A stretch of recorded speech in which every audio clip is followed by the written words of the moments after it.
शरणागत के भाव से जपे जो प्रभु का नाम, शरणागत के भाव से जपे जो प्रभु का नाम, राम नाम के सिमरन से पल में हो भव पार।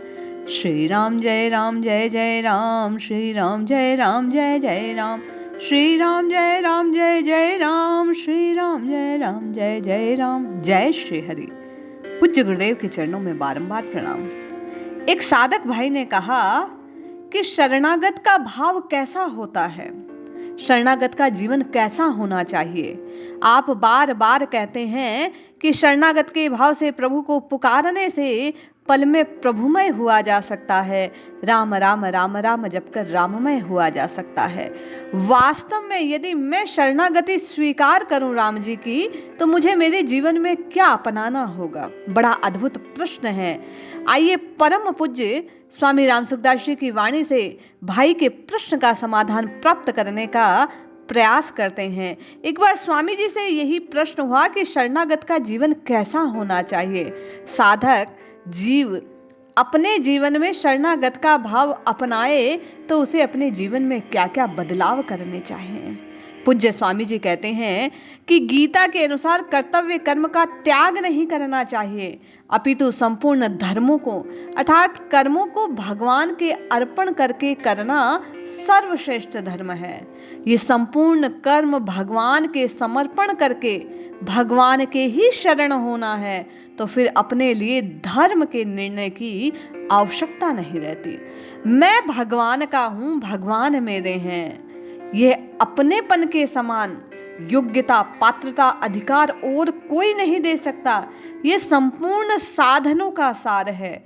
आप और मैं हृदय से इस बात को स्वीकार कर लें कि मैं राम जी का हूँ, राम जी मेरे हैं, फिर आपके और मेरे द्वारा की गई प्रत्येक क्रिया भक्तिमय हो जाएगी, पूर्णता को प्रदान करने वाली हो जाएगी।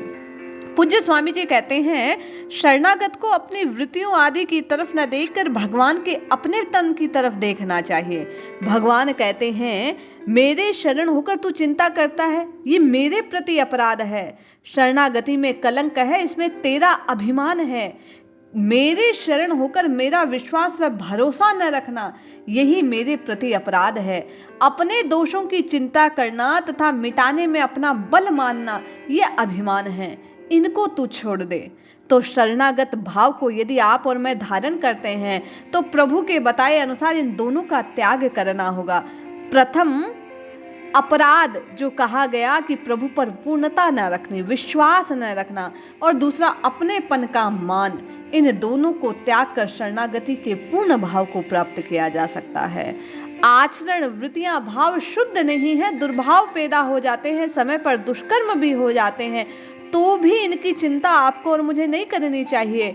इन दोषों की चिंता स्वयं प्रभु करेंगे और आपके और मेरे दोषों को प्रभु दूर कर देंगे, क्योंकि हम उनके हैं।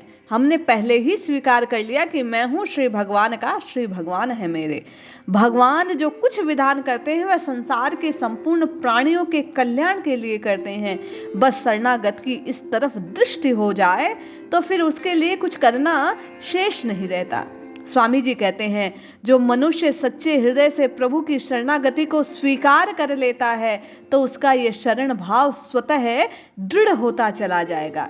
आपको और मुझे पहला प्रयास ये करना है, प्रभु के सामने अपने दोनों हाथ जोड़कर नेत्र बंद कर प्रभु के चरणों का ध्यान धरते हुए आप और मैं ये विचार करें कि हम तो आज से प्रभु की शरण में ही हैं, इनके चरण में ही हैं। अब जैसा ये चाहे वैसा न चाहे, सीताराम सीताराम सीताराम कहिए, जाहि विधि राखे राम ताहि विधि रहिए। शरणागत में ये भाव होना चाहिए, तभी शरणागति स्वीकार की जाती है, मानी जाती है, बात स्वीकारी जाती है।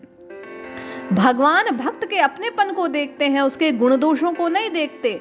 भगवान के भक्त के गुण दोष दिखते ही नहीं। भगवान को तो केवल अपना भक्त दिखता है कि ये हृदय से मुझे अपना मानता है, और जो प्रभु का हो गया उसमें कोई दोष नहीं। शरणागत भक्त मैं भगवान का हूँ, भगवान मेरे हैं, इस भाव को दृढ़ता से पकड़ लेता है तो फिर उसकी चिंता, भय, शोक, शंका आदि दोषों की जड़ स्वतः कट जाती है, अर्थात दोषों का आधार कट जाता है। जब हम किसी को अपना मान लेते हैं, किसी की सत्ता को स्वीकार कर लेते हैं तो फिर अपना मान बढ़ाई का जो भाव है स्वतः दूर हो जाता है। सभी दोष मान से होते हैं, अहंकार से होते हैं। और जैसे ही सत्ता स्वीकारी कि श्री भगवान मेरे हैं, मैं भगवान का हूँ, भगवान की ओर जाते ही दोष स्वतः विमुख होने लगते हैं जीव से। भगवान के शरण होकर ऐसी परीक्षा ना करें कि जब मैं शरण हो गया तो मेरे लक्षण मेरे हैं कि नहीं। भगवान के शरण होकर केवल और केवल एक बात जाननी चाहिए कि अब जो कुछ है श्री हरि का है। इस प्रकार संदेह, परीक्षा, विपरीत भावना, इन तीनों का ना होना भगवान के संबंध को दृढ़ता से पकड़ना है।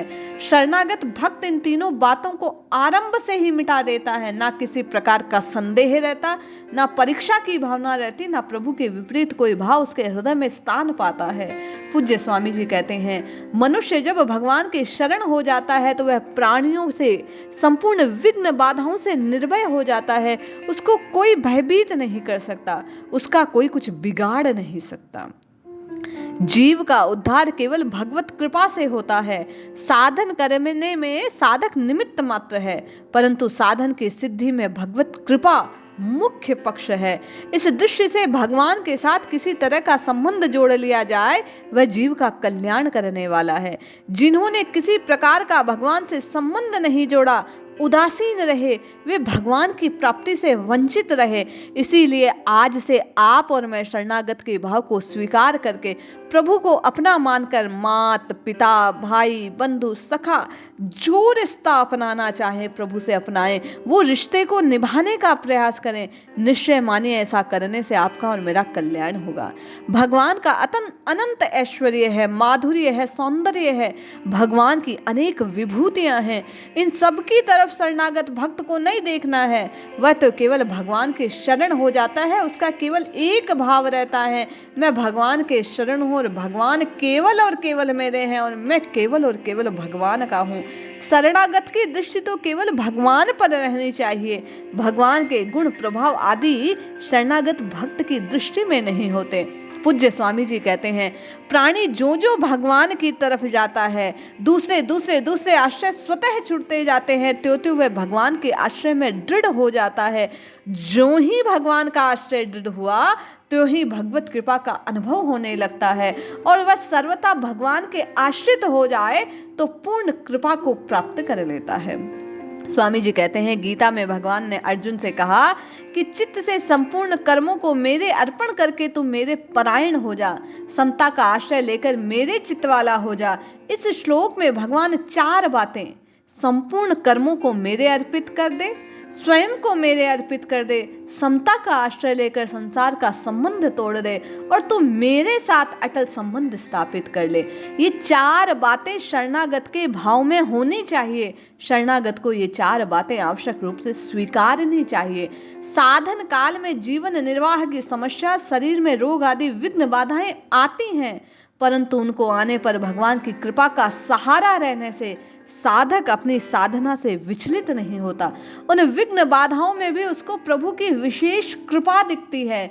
मैं और आप राम नाम की साधना में, नाम जप की साधना में शरणागति के भाव को अपनाकर, प्रभु को अपना मानकर, अपना को प्रभु का मानकर, संपूर्ण कर्मों को प्रभु में अर्पित कर, यहाँ तक कि स्वयं को भी प्रभु को समर्पित कर, समता के भाव को रखते हुए, हृदय से संसार का विच्छेद करते हुए, अटल संबंध प्रभु से जोड़ते हुए, और यदि नित्य निरंतर इस भाव से प्रभु के नाम की पुकार लगाते हैं तो निश्चय मानिए इस प्रकार जपा गया नाम, रटा गया नाम आपके और मेरे कल्याण का साधन बन जाएगा, आपको और मुझे प्रभु में कर देगा।